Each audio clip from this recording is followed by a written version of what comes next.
Meus irmãos, Paulo, ele sabia aqui que os seus irmãos judeus, eles ainda não tinham alcançado a salvação.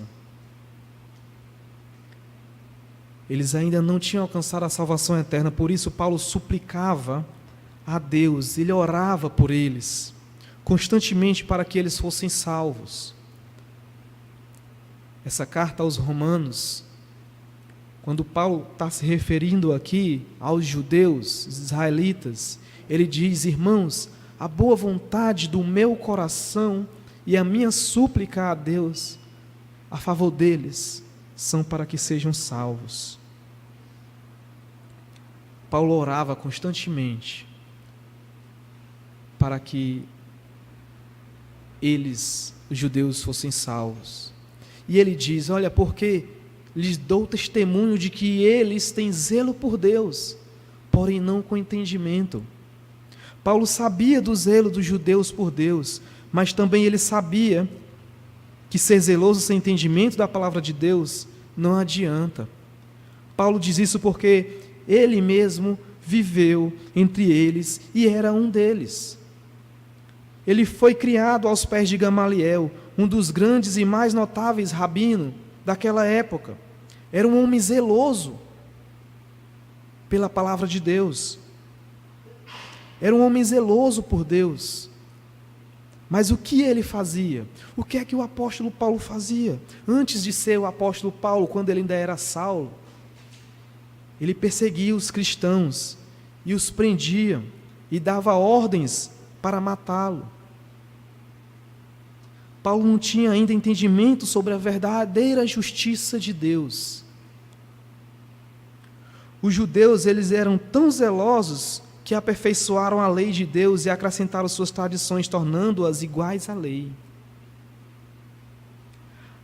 Meus amados, ele diz: olha, porquanto, desconhecendo a justiça de Deus e procurando estabelecer a sua própria, não se sujeitaram à que vem de Deus, porque o fim da lei é Cristo para a justiça de todo aquele que crê.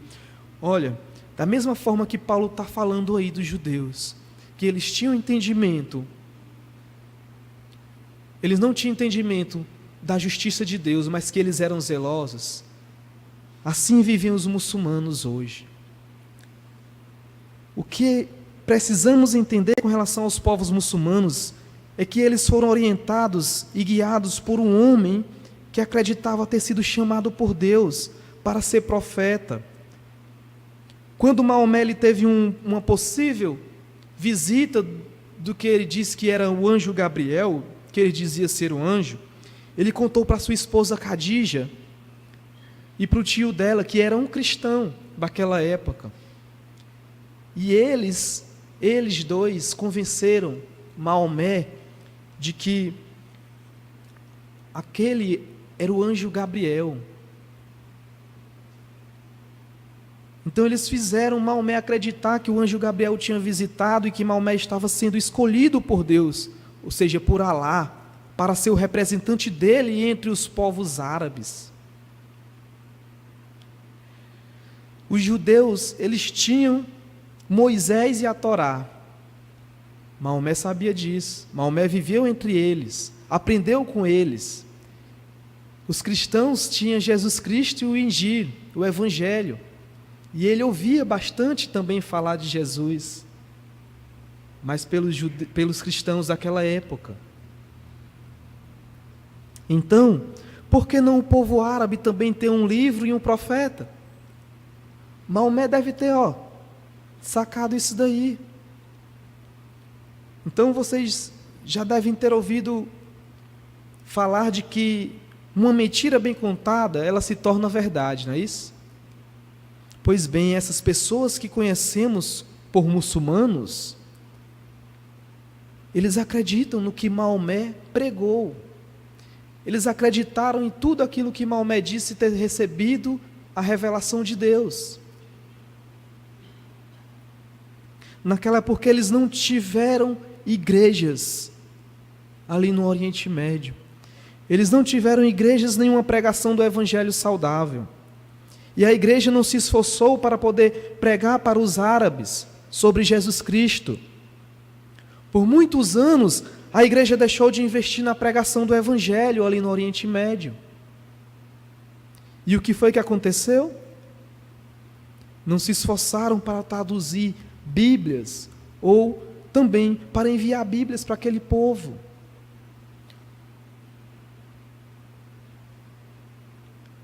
Meus irmãos, Maomé conseguiu seguidores porque o povo estava sedento por Deus. O povo estava sedento. E Maomé trazia uma mensagem dizendo que era palavra de Alá. Por que que não tinha os cristãos lá pregando o evangelho do Senhor Jesus, para que muitos se tornassem cristãos? Pois foi naquela época que Maomé disse que era o enviado de Deus, que veio para poder confirmar o que a Torá e o Evangelho estava dizendo, que ele conseguiu muitos seguidores para o Islã. Mas quando os próprios judeus e os cristãos entenderam que Maomé não era quem ele dizia ser, eles também não acreditaram na mensagem de Maomé. Daí então, tudo se transformou e aonde veio os cristãos e os judeus a passarem a ser inimigos do Islã. Isso por parte dele, de Maomé. Meus irmãos, esse povo acredita, está vivendo a verdadeira palavra de Deus, crendo que o Alcorão é a última e verdadeira revelação de Deus para a humanidade. Muitos não sabem nem o que está escrito lá, mas são motivados a decorar, a recitar, para serem recompensados no último dia.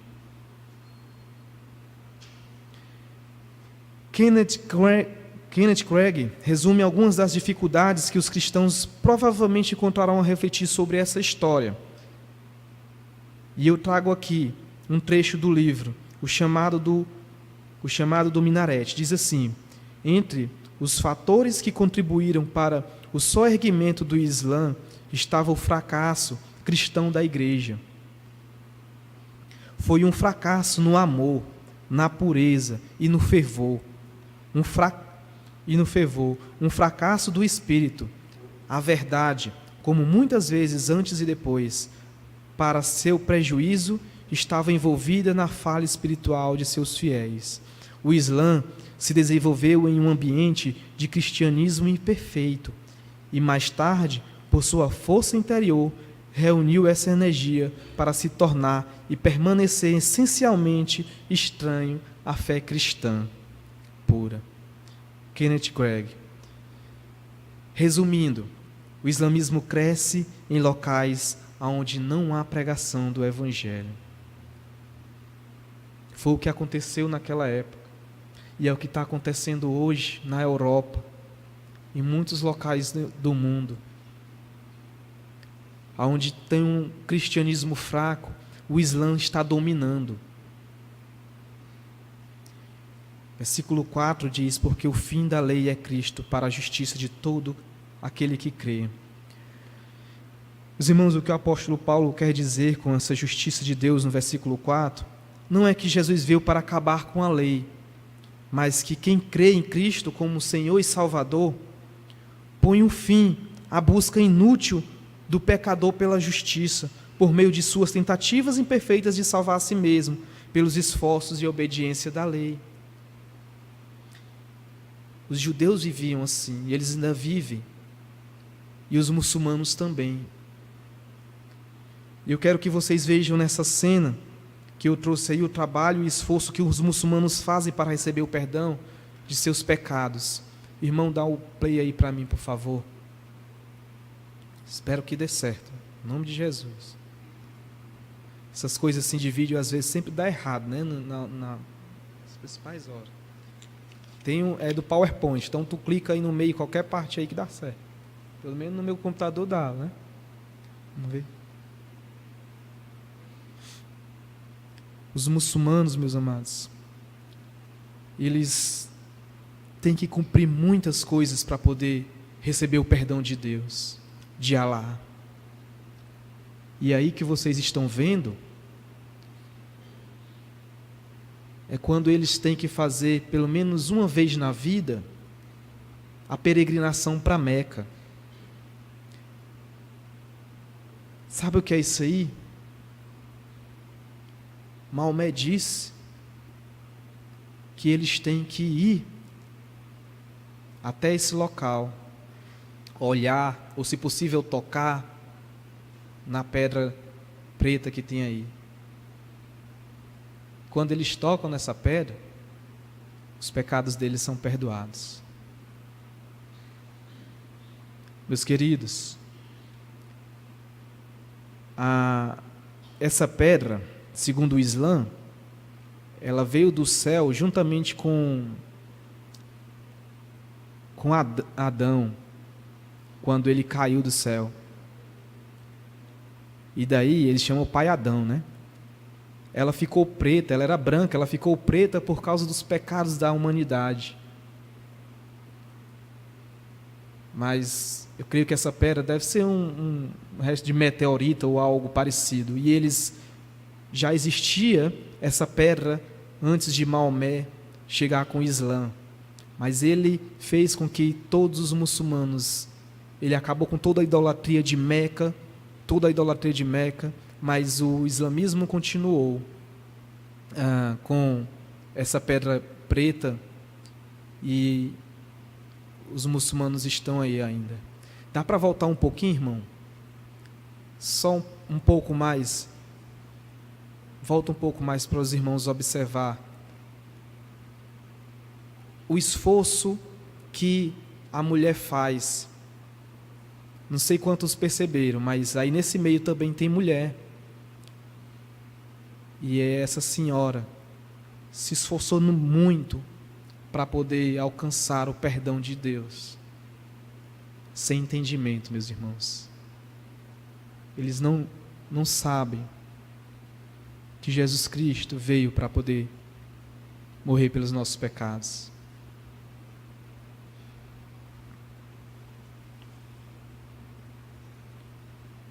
Vejam aí, a luta. Gente morre aí.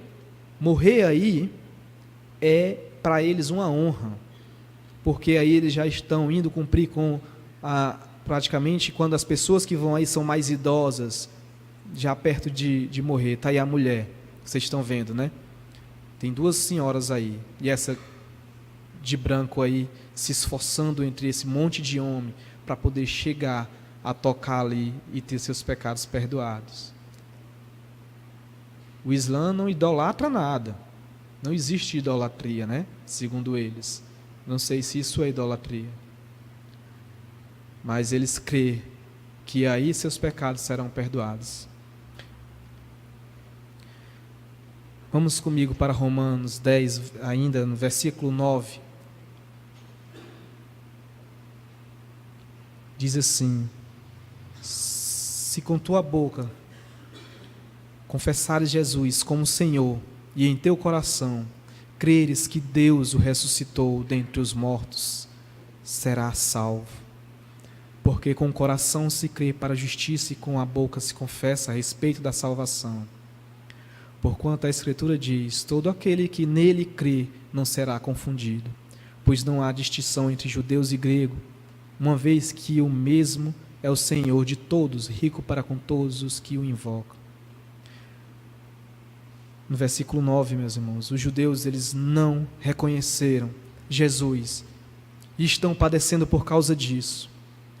E os muçulmanos, eles não reconhecem Jesus Cristo como Senhor, nem como sendo o único capaz de perdoar os pecados, porque eles foram ensinados por Maomé. Eles foram ensinados por Maomé que Jesus Cristo não morreu. No dia em que Jesus Cristo foi perseguido para ser preso, segundo o Islã, Alá colocou a face de Jesus em outras pessoas, não somente em uma, em outras, e eles pegaram o Jesus errado. ou seja, o Judas.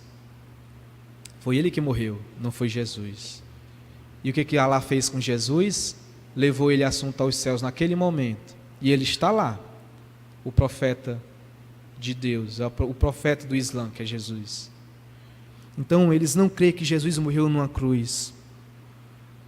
Se Cristo não morreu, ele não tem por que ter ressuscitado. Maomé usou isso para destruir com o cristianismo e dizer que o que nós cremos é falso e que não seremos salvos por Jesus Cristo, mas sim por obediências às suas palavras, a própria palavra do último profeta, que é Maomé, que foram registradas depois no Alcorão e nas tradições, que é o que os muçulmanos mais seguem além do Alcorão. Mas a palavra de Deus nos diz que com o coração se crê para a justiça e com a boca se confessa a respeito, né, da salvação. No versículo 10. Porque com o coração se crê para a justiça e com a boca se confessa a respeito da salvação. Porquanto a Escritura diz: todo aquele que nele crê não será confundido. Pois não há distinção entre judeus e gregos, uma vez que o mesmo é o Senhor de todos, rico para com todos que invocam. O Senhor Jesus Cristo, Ele veio para salvar os judeus, os gregos, que são os gentios daquela época, nós que somos os gentios, éramos, né? E também os muçulmanos, que não crê nele. Jesus Cristo disse em Mateus 24:14: e será pregado este evangelho do reino por todo o mundo para testemunho a todas as nações, então virá o fim. E em Mateus 28:19 e 20 diz: ide, portanto, fazei discípulos de todas as nações, batizando-os em nome do Pai, do Filho e do Espírito Santo, ensinando-os a guardar todas as coisas que vos tenho ordenado. E eis que estou convosco todos os dias, até a consumação do século. Jesus nos ordena, meus irmãos, a ir para todas as nações. O Evangelho, para pregar o Evangelho, e a salvação não é apenas para os judeus, mas também para todas as nações. Nós temos ouvido muitos relatos muçulmanos se rendendo ao Senhor Jesus, como a gente ouviu do Sheik no começo da ministração. Neste século, Deus tem feito e Deus está agindo por meio desse povo.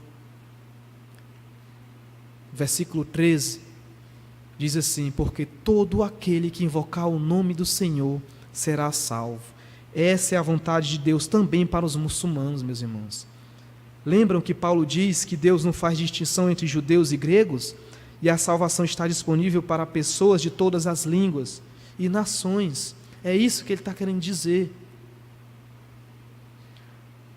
Não somente para os judeus, mas também para os gregos e também para os muçulmanos, também para os índios, também para os hindus. Todo aquele que invocar o nome do Senhor será salvo. Como, pois, invocarão aquele que não creram? E como crerão naquele de quem não ouviram? E como ouvirão se não há quem pregue? E como pregarão se não forem enviados? Como está escrito, quão famosos são os pés dos que anunciam coisas boas. Meus irmãos, essas perguntas Paulo fez na sua carta para os irmãos da igreja de Roma, falando sobre os judeus, mas parece que foi escrita hoje para mim e para você que está aqui hoje, ouvindo sobre os povos muçulmanos, que assim como os judeus, eles também precisam ser alcançados pelo Evangelho. O Sheik lá tinha falado, nós precisamos do Evangelho. Portanto, sabendo que essas são bem atuais e se encaixam aqui para nós também, para os povos muçulmanos, para os povos não alcançados em todo o mundo, dentro de toda a humanidade. Eu quero que vocês vejam no versículo 13, diz que todo aquele que invocar o nome do Senhor será salvo. isso é como se fosse uma palavra para os muçulmanos, porque os muçulmanos eles precisam ser alcançados pelo Evangelho. Aí mostra que eles podem sim ser salvos, eles precisam apenas invocar o nome do Senhor Jesus, crer que Ele derramou o sangue dele numa cruz, por todos os que neles crê, e também seguirem ao Senhor Jesus. E o versículo 14 é para você que é crente no Senhor Jesus, que está aqui hoje, criança, como eu estou vendo aqui sentado, jovens, adultos, idosos, todos nós. O que você, como discípulo de Cristo, precisa fazer para resolver essa questão que Paulo levantou aí? Essa grande necessidade da falta de pessoas, essa grande necessidade dessas pessoas que elas não creem em Jesus por nunca terem ouvido, e não ouvir por falta de pregadores. O que é que você vai fazer? Existem várias maneiras de você poder se envolver no alcance dos povos muçulmanos também, dos povos não alcançados, dentro da igreja e fora da igreja. Você pode começar a partir daqui de dentro, a se envolver com os muçulmanos. Eu vou dar alguns exemplos. Por exemplo, você que é responsável pelo ministério de oração aqui da igreja, envolva a igreja para orar pelos muçulmanos, orando pelos missionários que já estão lá, pelos que estão aqui também, levantando sustento para ir, e ore pela igreja no geral, para que ela possa se envolver e fazer mais, fazer com que os muçulmanos possam crer em Jesus. Meus amados, orem para que os muçulmanos possam ouvir o Evangelho, principalmente para que surjam missionários aqui da Igreja Manancial, para ir pregar para entre esses povos. Orem para que você possa estar motivando os irmãos a irem. Se você é um professor de escola bíblica, comece a estudar sobre os muçulmanos, para que você possa também motivar os seus alunos a poder aprender mais sobre o Islã e a eles irem querer alcançar. As crianças, se o seu ministério é com crianças, ensine as crianças a amar os muçulmanos e que eles orem e queiram um dia pregar para eles. Aqui no nosso estado está cheio de muçulmano. Um dia você vai se esbarrar com um. Se você é tesoureiro, motive a sua igreja a destinar ofertas para investir também para o campo muçulmano. Você jovem universitário que está se capacitando para poder ser um médico, dentista, um assistente social, professor de educação física, seja lá o que for, web design, o campo muçulmano, ele também precisa de você. E você tem uma grande oportunidade nas suas mãos. Tem portas abertas com o seu curso, a sua capacitação. Você pode entrar num país desse por meio da sua profissão e aproveitar para pregar o Evangelho. Se envolva. Não perca a oportunidade que você tem. O versículo 15 é para a igreja como um todo. E como pregarão se não forem enviados? É para a igreja como um todo, pois para que possamos ir, a igreja precisa enviar. O papel de envio dos obreiros para o campo é de principal responsabilidade da igreja, meus irmãos. É de principal responsabilidade da igreja, e a igreja é quem deve enviar e manter o missionário lá. Eu, como missionário, não vou poder ir para um campo sem a bênção da minha igreja, sem a minha igreja estar me enviando. Eu ir sozinho, isso é uma irresponsabilidade. Eu ir com o meu próprio dinheiro porque eu sou rico, um exemplo, tá? Vamos supor que eu seja rico, né? Tenha ganhado na loteria aí da Mega Sena, e aí agora eu vou fazer missões, vou sozinho, estou nem aí para a igreja, não quer me enviar, não me envia, eu vou. É errado, isso não é bíblico. Não é bíblico.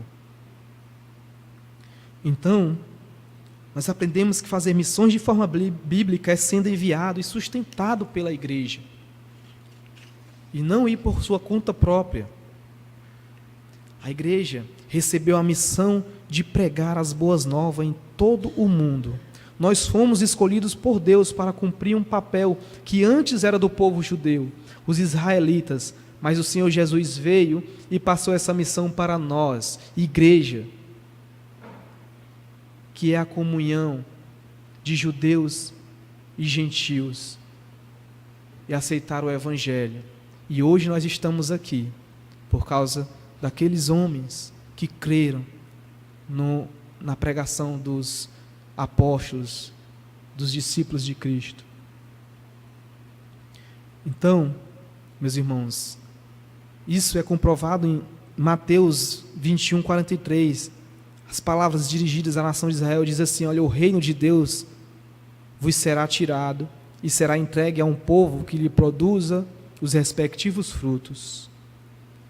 1 Pedro 2, 9 diz que a igreja é raça eleita, sacerdócio real, nação santa, povo de propriedade exclusiva de Deus, a fim de proclamar as virtudes daquele que vos chamou das trevas para a sua maravilhosa luz.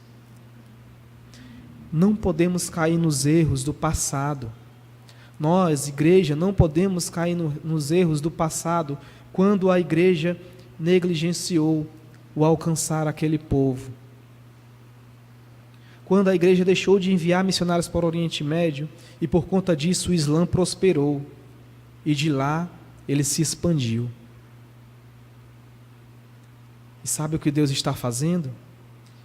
Ele está mandando os muçulmanos de todo o canto do mundo para vir até nós, porque nós ainda não acordamos para saber, para entender que precisamos ir até eles. Precisamos enviar pessoas que estão querendo ir até eles. Então, meus irmãos,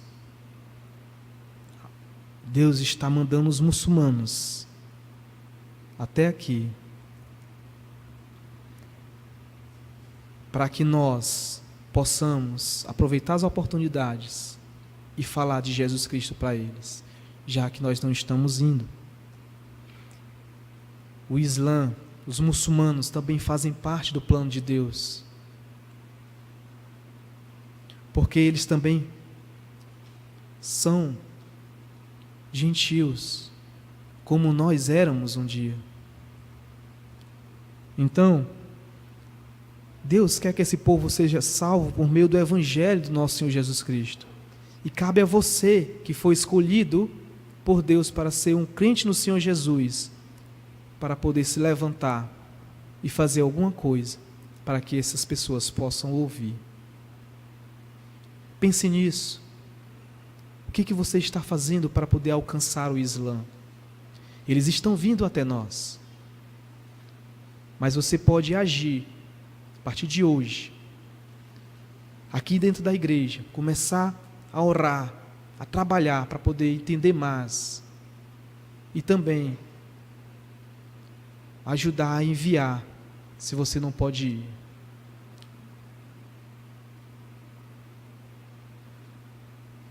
O Evangelho é o próprio Cristo pregado, e ele precisa ser ouvido e crido, para que os muçulmanos passem a invocar o nome de Cristo como Senhor e Salvador. Amém?